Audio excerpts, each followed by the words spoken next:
Hi everyone, my name's Kate Kalthoff and welcome to a Stamping to Share video. Today I'm going to share with you how to create some cards with the new photopolymer banner blessing stamp set. This stamp set is one of the Stamp of the Month sets that Stampin' Up! Puts out. They do one a month in their photopolymer, and I believe this was the December, no, I think it was November. It was the November Banner Blessing stamp set from Stampin' Up! It's still available. The part number for this is 136720.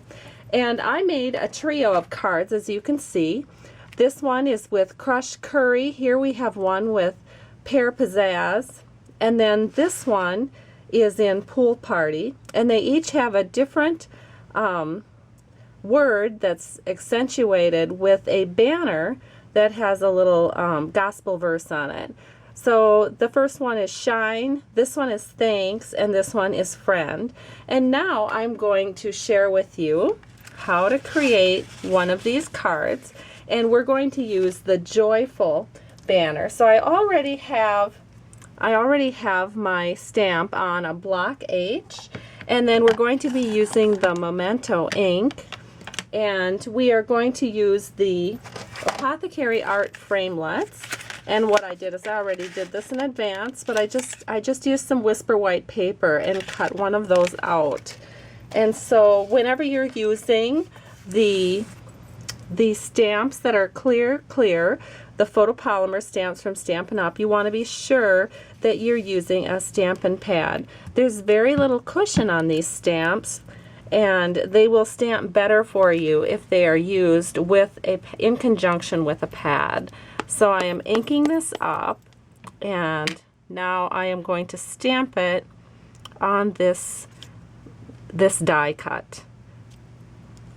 And there we have our image.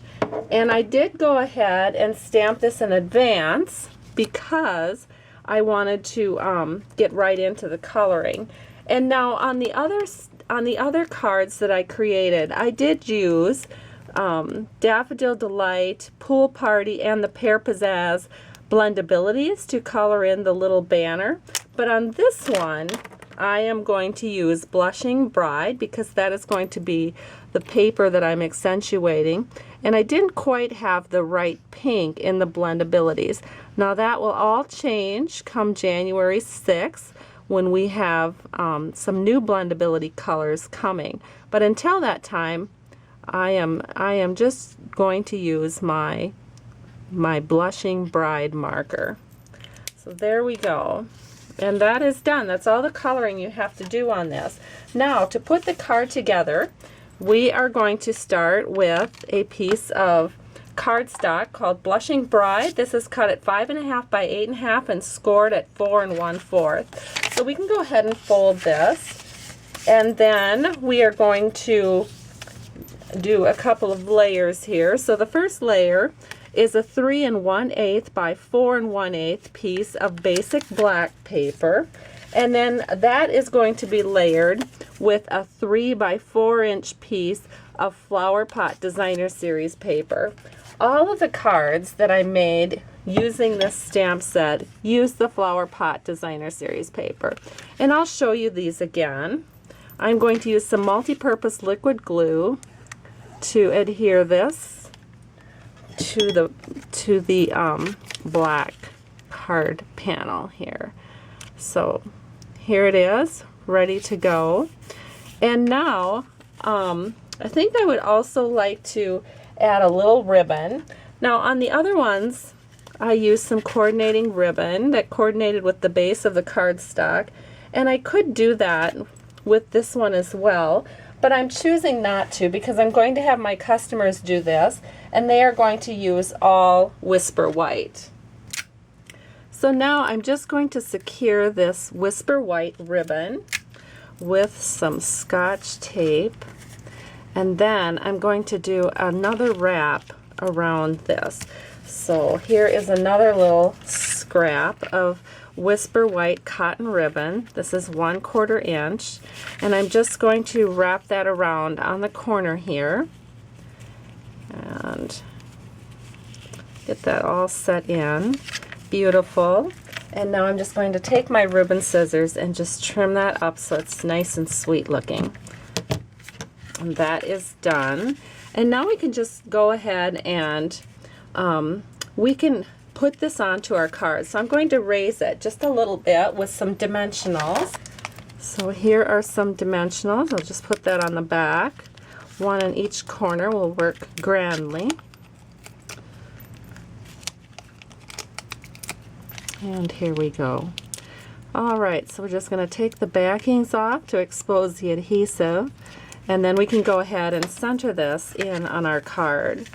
And that is going to look just like this.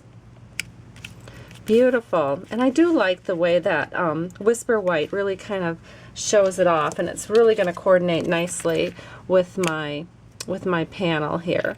So now to adhere this, I'm going to use some Fast Fuse. Now I could use snail as well, but I just happen to have the Fast Fuse handy. We're just going to set this up here, and I have this so that it all works really nicely. In other words, I have all the layers cut so that it matches the edges of this Apothecary Art Framelit die. There we go. And now, just to give it that little extra finishing touch, I have some Subtles candy dots, and I'm just going to take a candy dot and accentuate each side of this joyful banner. And I think that really adds the finishing touch. So there we go. We have our card completed, and it looks just like this. Isn't it lovely? And here are the other ones. Remember, all of these use our Flowerpot Designer Series paper. And I just love how this turned out. So I hope you have too. If you'd like to place a Stampin' Up! Order, I always appreciate your business, and thank you so much. You can go to my blog at www.stampingtoshare.com. Have a great day. Thank you. Bye-bye.